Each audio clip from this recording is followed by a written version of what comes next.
Welcome to Geeks Corner. I'm Mr. Daps. I'm Katie. I'm Jenny. And tonight we are joined by my very good... I get to introduce you, my friend. All right. My very good friend, Steven, who is going to tell us all about his amazing podcast that we had a blast being on. Was it a month ago, 2 months ago, something like that? Oh my gosh. Yeah, it was like a month and a half ago we recorded. Yeah, it was a while ago. But Steven is one of our favorite people and one of the funniest guys you'll ever meet. And we have literally been through life and almost death together. I was thinking about just about a year ago, coming Sunday, if I'm correct, we were in a very large building during a very large tremor. Yes. At which point Katie was a little bit uncomfortable, so we kicked her out. And I said, Steven, keep filming. Hey, those light fixtures are moving. Keep filming. What? Okay. I tell that story specifically because I just ran outside, and I know that's not what you're supposed to do in an earthquake. But I was just crying like a small child because I hate earthquakes so much. And I remember apologizing to Steven that he was the one that had to keep filming. So I think I had the camera and I filmed a little bit, but then I was like, Steven, you need to keep doing it. Yeah, you passed that along very quickly. And so I remember apologizing to you, and I said, I'm so sorry, I have a really irrational fear of earthquakes. And you said, no, an irrational fear is sharks with legs. That is true. All right. We're going to go to something that we don't have an irrational fear of, and that is Tokyo Disneyland, which is now open as of a few hours ago. Yay! And very quickly, I know I didn't really give you a lot of time to think about this, look at this, see what's going on. Did you see anything from the opening coverage? And if so, what did you think of it? My favorite part was the marching band in front of Cinderella Castle. I like that was also your favorite part of Hong Kong. So far, we're 2 for 2 with really good marching bands. He just likes a marching band. That's his thing. It's good, yes. Actually, I don't remember seeing one in Shanghai, though. Exactly. That'd be even better. Katie, did you see the coverage, any of it? If so, what did you think of the opening? I've seen some videos on Twitter. I think that everyone is doing the right thing. I think that it's just an entirely different culture there. So everyone is very conscious of the spacing. Everyone's very excited, but even in these big packed groups, everyone is still staying away from each other. They're wearing masks. But everyone is just super excited. And it's reminding me a lot of we've talked about it 1,000 times, but the Imagineering Story episode where they talk about the earthquake and how when they reopened, it was like the symbol of hope for guests that things were going to be okay. It feels a lot like that. It felt to me, just looking at it, like there was more energy at Tokyo Disney than we've seen at the other 2 parks that have opened up already. Mm-hmm. Jenny, what do you think of the opening? I didn't see anything. I passed. Perfect. That moves us along quicker. Steven, did you get to see anything? I also didn't get to see anything, but the one thing I will say is I did spend 2 years living in Japan as a child, and it always, like, when the Japanese are sick, they have a habit already of wearing masks to protect other people, so it gives me hope for their park that their guests are going to be motivated to continue wearing those masks because it is part of their culture already. And I was noticing that in videos too. There were a lot of masks, and a few people I was seeing cover that were saying it was complete compliance with that, and social distancing was all going pretty well.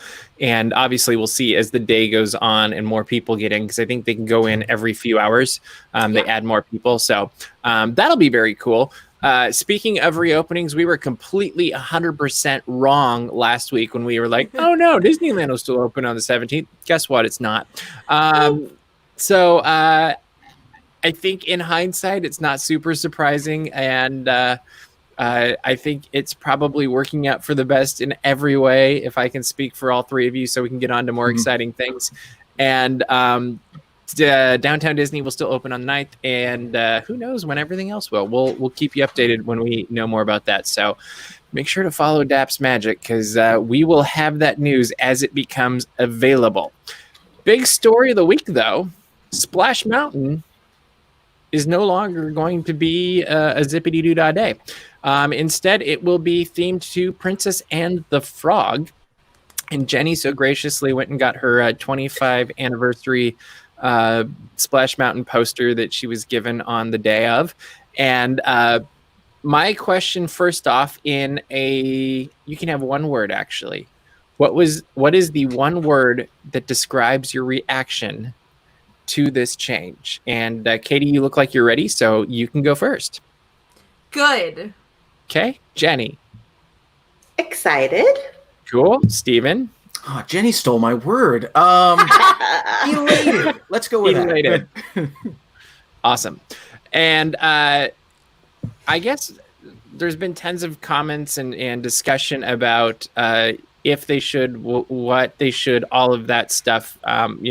What about Splash Mountain, all that stuff. I'm not as interested in that, to be completely honest, because the moment I heard about it, I was intrigued. And I'm like, there is so much you can do with the Princess and the Frog. And so I'm more interested, for our purposes, in talking a little bit about what we can do with Princess and the Frog in that space. And then also, just before the show, we were talking a little bit about what is the greater space around it then going to become. And let's start there, because I think that is a lot of fun. And so do we all think, I'm just going to assume, all of us assume that this is going to be an attraction that's part of New Orleans Square. Is that what everybody thinks? Absolutely. Steven doesn't. I honestly don't. It's not that I don't. I honestly don't know, because it can be both in my mind. I just watched Princess and the Frog for the first time on the day we got this news, and there are so many different critters that are such a big part of that movie that it could blend into Critter Country. Which would be interesting, because I think Disneyland, it's going to fit in way easier than Walt Disney World, because Magic Kingdom, it's right in the middle of Frontierland, and I don't really think of New Orleans as Frontier in that era. So I think it'll be interesting. What do you think? Let's go with the assumption that it becomes New Orleans Square. What do you do with Critter Country? Go ahead, Katie. I am going to say something that people probably won't like. Oh, good. We'll get comments. Think we should change Everybody Hungry. leans forward. I already said something about People Mover on Twitter today, so I'm already on par with people. I saw that. You're on a roll. Yeah. So let's just keep going. Retheme the Hungry Bear. To Tiana's place. Ooh. It doesn't even necessarily need to be Tiana's place. I would personally love to see Tiana's place, but I know that would probably... It would fit with the original theme for the building. And it might require some restructuring of the building a little bit. So I understand why Disney would maybe... I would just love to see something Princess and the Frog inspired. Okay. I think we should get rid of Winnie the Pooh. Yeah, Katie, you're a bear. Are you bringing back the country bears for this, Katie, or are you just getting rid of Winnie the Pooh? Okay, so here's the thing. Even with it Critter Country, I think that the Pooh's Corner and Winnie the Pooh area doesn't exactly make sense. It would have made more sense in Bear Country. Doesn't really make a ton of sense in Critter Country. And I think that say for some reason, if all of that became New Orleans Square and just that back corner was Critter Country, I think that is not the strongest. Why not just call it Pooh Corner then? But the other issue is that's the unloading for Splash. So if you enter in New Orleans Square, you should also exit in New Orleans Square. You shouldn't exit in so an entirely... So that half would be New Orleans Square. The other corner would be Pooh Corner. I'm so sorry. I feel really bad for people's ears right now. Thank you. That's very kind of you to say. But yeah, so that is my personal opinion. Okay. So what would you put there instead? I don't know what I would put there. To be completely honest, I haven't gotten that far. Okay. But yeah. Let us know in the comments what you guys would put there if you were to get rid of Winnie the Pooh. Jenny, what do you think they should do at the corner? I mean, if the attraction stays the same and the exit is still where the exit is, I do think it would be weird to call it New Orleans. Yeah, I can see that. I love Winnie the Pooh, and I think the ride is cute. It's a good ride. I don't want people to think that I don't like the attraction. I like that you're just going like this the whole time. It's my favorite. It's nice and relaxing. Yeah. It's my favorite. But if they keep the structure of the ride where the exit is there, I will agree with Katie. It does make sense to get rid of it. Yeah. Because I don't think you can just have that tiny little section. I think that would be strange. So maybe that becomes like just an extension of New Orleans. Maybe that's where you meet Tiana. I mean, maybe that's where like all those characters go, because clearly that is a character meet and greet area. Okay. And maybe that's where we move some of like the fun like New Orleans shops. Like, you know, like maybe you get your caricature over there, or your like fun umbrella, or, you know, your parasol. As long as there's still a place for me to get treats, I am good. I think it's an interesting idea. Steven, what do you think? My thought is that they might not do this, but I could see them blending New Orleans Square over a little further into the actual queue of Splash Mountain, but eventually making it into Critter Country. So just the entrance kind of a thing? What we know about it is that this ride's going to take place after Princess and the Frog. Yep. But it's the alligator and Tiana trying to create a performance. If they are keeping that on the bayou because they want it to be water-based because it's a water ride, then they're going to want to start blending into get back into that Critter Country. So they could push New Orleans Square further down the road, get the entrance so that, oh, hey, we're still in New Orleans Square, and oh, we're going into the bayou right now. And then by the exit, you're out in Pooh Corner, which is part of the bayou and Critter Country, is potentially what they might do with it. That way they don't have to change it so much. I think you're probably the closest to accurate as to what will actually happen as I'm listening to us all speak. It still seems weird to me to have a bunch of British characters that come from Christopher Robin's 100 Acre Wood in the bayou. But that's Disney 100 Acre magic, Wood right? is where it needs to be. Yes. Yeah, that's an interesting. I think there's lots of ways that you could make that work though with the transition thing, and I think you're probably right on with that. And what song are you guys hoping will be their big show stopping song at the end? I'm going to assume that we're going to still see that riverboat there. And what would you like to hear there? I mean, I will go first. I would like to hear something completely new right there, because again, it takes place after the movie. So I would love to hear new music that is themed similar to the music. But I also, like, somewhere in the ride, I do hope we hear the first song in the movie.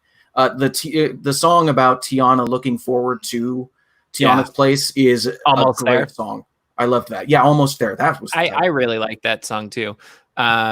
Jenny, what song do you think? As you think about it, I'm going to read a comment that said that they should change Pooh to the Rescuers, and I love that idea. Maybe the Rescuers Down Under a little bit too. I don't know. I think the last song is Going Down the Bayou. You think Going Down the Bayou? Mm-hmm. I'm seeing in the chat Going Down the Bayou from Mike, and Disney Lost Boys and Girls, good friends, are thinking it will be that'll be Dig a Little Deeper, which I could see that one a little bit too. Katie, what do you think? I think Dig a Little Deeper, because they already have it as the finale song for Mickey and the Magical Maps. They kind of already have a precedent of like, it's a good finale song. But I would like to see When We're Human featured in the attraction, because that is one of my favorite songs from Princess and the Frog. And then you fall down. When you're human. Sure. I just hope Evangeline has to be in there somewhere, right? Oh, yeah. I feel like, yeah, that in the dark area would work really well. I think that's lots of fun things that could happen. Yeah, so we will see what happens as there's more news about it. We will cover it, and we'll come up with more new ideas for a retheme of what makes sense and what doesn't, probably as we go along. And we're going to have a lot of fun with it. But another thing we had a lot of fun with is Steven has this incredible podcast that is really a fun, I'm going to call it an exercise. Is that a good word? That's fair. And almost, I feel like you have to be a very fast playwriter and then produce it together as a podcast. So it's like a quarantine race to your play. Is that an accurate? Yeah, it is. It's very much a. It's Tell an everybody exercise. what it is first. Sure. We All the Web's a Stage is a short play podcast. Inside, I invite a guest that is either interested in voice acting or in playwriting or in both. We challenge each other with a sentence we find on Twitter. We go and we write a write a 5 to 10 minute play, and then from there. We come together, we perform the play together, or I invite other guests to perform their play for them. But it is very much an exercise that I learned in college originally, that we used to call it Once Upon a Weekend, where we spent 3 days putting together a bunch of 5-minute plays. And it's a lot of fun. And I was inspired to do this podcast because I had a former boss that said, I don't know where new plays are coming from. I would like short plays that are new that I can give to students. And I heard that and I was like, I used to write new plays all the time, like every quarter. I could probably do a podcast where we do that. Why not? And then after trying to get somebody to be a co-host with me and that failing, I was like, well, maybe I just bring in guests every week. That'll work. And it worked great, I thought. Like it's a fun idea, and you are a very gracious host. And having now participated on it, I was with two people who were a little bit more stage savvy than I am, and you made it very comfortable. And I didn't die, and that was good too. No, you did a wonderful job, and thank you both for joining me for that. And Jenny, I will probably have to talk you into joining me at some point. I think you should. So if people want to hear this podcast, where can they hear the podcast? How do they find it? All the Web's a Stage can be found either at Apple Podcasts or iTunes if you're still using iTunes. I am. Or if you go to Spotify, we're also up there. And the original site is anchor.fm if you want to. They're the ones that help get the podcast out there. So, which is also Spotify too, right? Yes. Hey, it could be. Guess what? They're also Spotify. Hey, what do you know? Yeah, so go check out Steven's podcast. You're gonna have a blast with it. I mean, you can hear how much fun he is right here, and that's why we like having him around. And literally, it's just an extension with slightly different context, and you get more of Steven, and it's a lot of fun. So make sure to check out this podcast, and you won't regret it. I think it was a lot of fun. So another thing I'm betting we're not going to regret is this weekend, Hamilton will be arriving on Disney Plus. And it's great because we get a bunch of musical theater people here tonight, and one or the other, I guess. And but they've had 2 trailers come out and then a bunch of like scene stuff but we're going to skip that. What did you guys think of the first 2 trailers that have come out, if you've seen them? And anybody who wants to raise their hand or just look at me funny, like Katie just did, or Jenny, lead off and tell us, what did you think of the first 2 trailers for Hamilton? I didn't like the first one. Agreed. I thought, I don't know, I didn't think it was impactful. But then the second one, which is basically the same footage of the first one, because I watched them back to back today, specifically to make sure. Me too. I was like, oh, this one is so much better, just because just with the music and like the scenes happening on the beat changes. I was like, this would make people interested, as opposed to necessarily playing kind of a clip from the opening number with like scenes that don't make sense. Well, and the first one had weird orchestration behind it too, didn't it? Like it wasn't what you're used to hearing, I don't think. And it I guess a little bit. It sounded a little bit weird to me, which threw me off at the beginning as well. Katie, what'd you think of the 2 trailers that are now up? The music is very good, especially in the second one. I really like it. I like that they did an orchestration of Alexander Hamilton. It's really good. What Jenny was saying, I like that they did the beat changes. I know I'm going to be emotionally destroyed because when I watched Hamilton, the documentary on PBS, that was the first time I'd ever watched any part of Hamilton, because it was the first clip they ever released. and they released part of Who Lives, Who Dies, Who Tells Your Story. And I could tell that part of the clips that they released is from that. World Was Wide Enough. I can't think of the song before that. But yeah, when Hamilton is in the duel and he sees Eliza. Like that, I was like, oh no, that's gonna wreck me, isn't it? That's really glad I didn't loan you the book. Yeah, it's very sad, guys. I hate to break it to you. Hamilton doesn't end happy. But all the best ones don't, Titanic and I've never seen Titanic. But not good. Okay. Yeah, no, the first trailer I watched and I was like, cool. And the second trailer I watched and I actually felt something. Yeah, I agree. Steven, what did you think? I watched the trailers in reverse order because I didn't see the link to the first one. Perfect. Which I feel like, based on your reactions, that might have been the appropriate way to watch them, because the second one with, correct me if I'm wrong, but I don't think there were any words in that second video. It was just scenes and just a teaser of these are things that you're going to see. And then I got into, here's some of the music you love. Okay, all right, I can get behind this. So I watched them backwards accidentally and in the correct order, apparently. Well done. It made me excited to watch it and confused. I'm still thinking about the fact that it's on Disney Plus and not their more adult-based. Not to say that there's nothing adult-based in Disney Plus, but I know that there is some language in Hamilton that I would expect on Hulu instead. How much do you want to bet that this is on Disney Plus because Bob Iger really likes it? I think at the end of the day, that is 100% why this is on. Yeah, it's gonna do really well for subscriptions and all that fun stuff. But I think it's, at the end of the day, Bob Iger's like, I like it, I want it, and they're like, okay, Bob. I could be 100% wrong, but I love the idea that that's why it's on there. I also wonder if part of it is just if they put it on Hulu, it doesn't attach Lin-Manuel as much to Disney as putting him on Disney Plus. And Lin-Manuel rightfully is somebody you want to keep around, and so they want to attach him even more. 100%. And I also think there's a benefit to be had of putting it on the Disney Plus brand as opposed to Hulu, just because the content from Disney Plus Disney owns, and so then it's kind of backing, adding to what you said, where it's putting it all firmly right over here in the Disney camp, and that also, as we're getting into however long this quarantine is going on, people are like, okay, I guess I'll sign up for this. And they conveniently got rid of the free trial a couple weeks ago.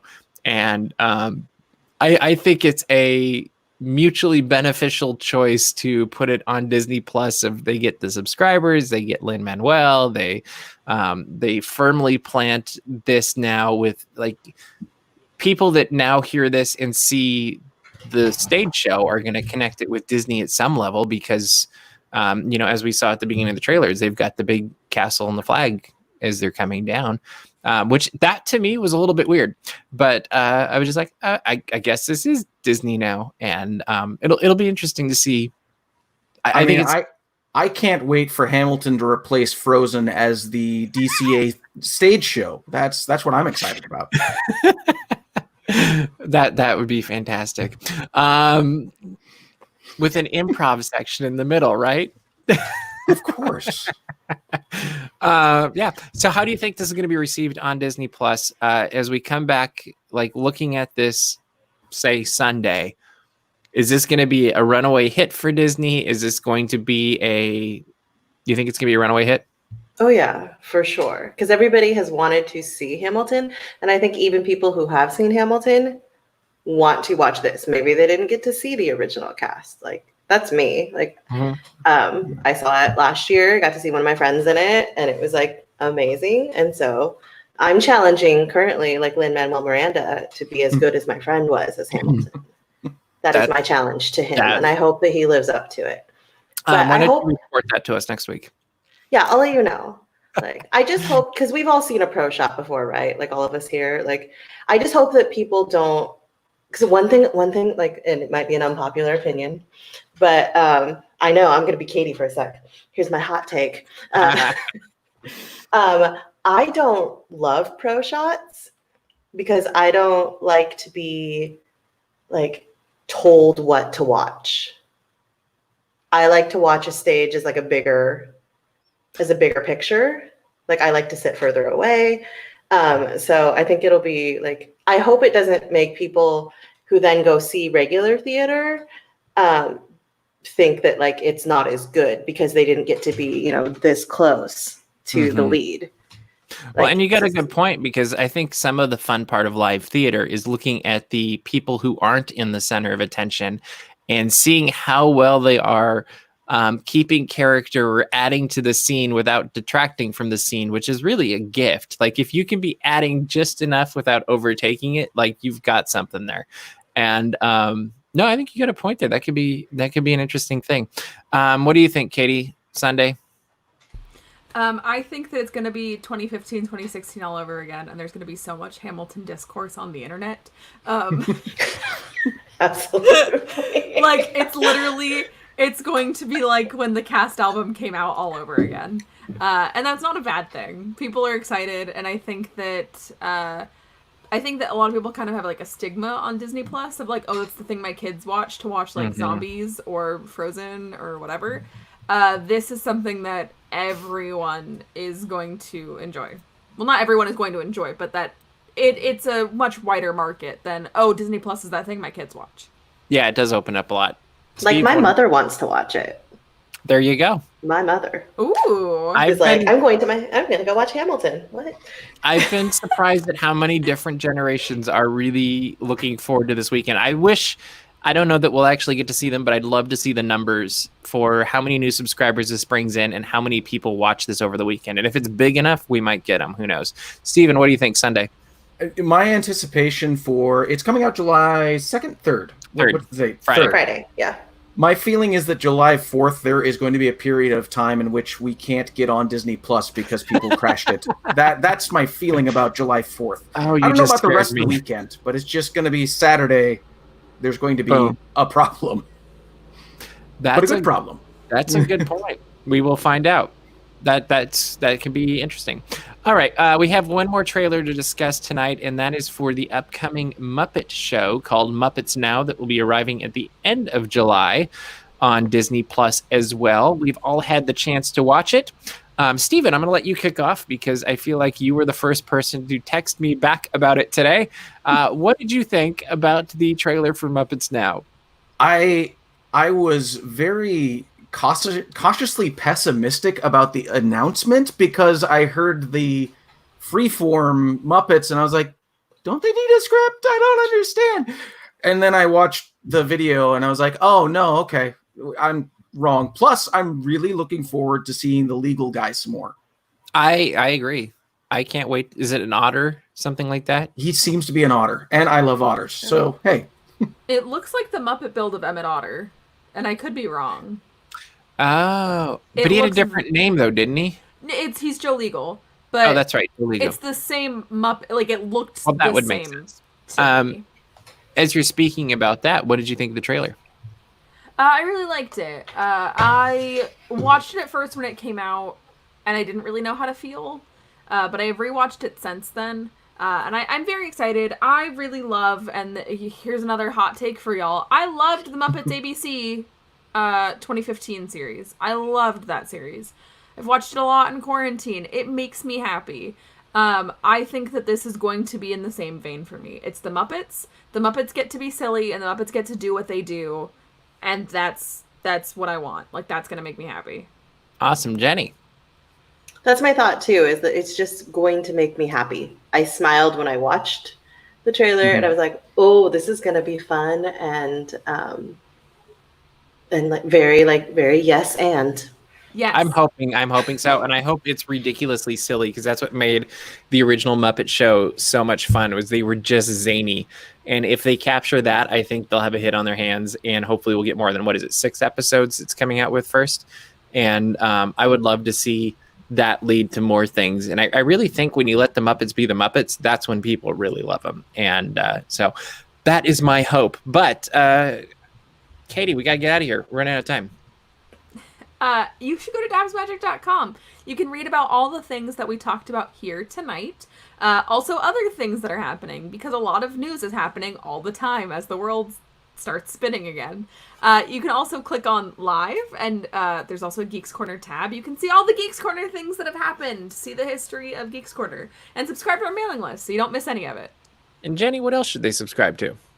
You can follow us on Twitter at The Geeks Corner. You can follow us on Instagram at Geeks Corner, where on Wednesdays, I always like to plug that, you get to find out like weird facts about people on the team. I already got Katie's for tomorrow. I was going to send you mine right after this, so we'll yeah, see what I have happens. one. I also have one like from Murray for tomorrow. So awesome, we're on a roll. Get and then make sure you check out Steven's podcast, All the Web's a Stage. Get it right? And did I say it right? Oh yeah, you got it. Okay. All the Web's a Stage. By the way, I took away the apostrophe, so it's Webs should have an apostrophe, but it doesn't, because apparently iTunes doesn't like apostrophes. That makes sense. So make sure to check out All the Web's a Stage. You will have fun with it, and who knows, maybe you'll end up on it. Anything can happen in the world of podcasting. But that is. Do I need to say anything else? I don't even know. I'm not used to our routines. If you want to hear Mr. Daps and Katie perform there you go. All the Web's a Stage, check out Scene 4, Dancing with Disaster. That's the one you want to hear for those two. And you can hear us literally do that. But that is all the time we have for you this week. So we will see you round the corner. Bye.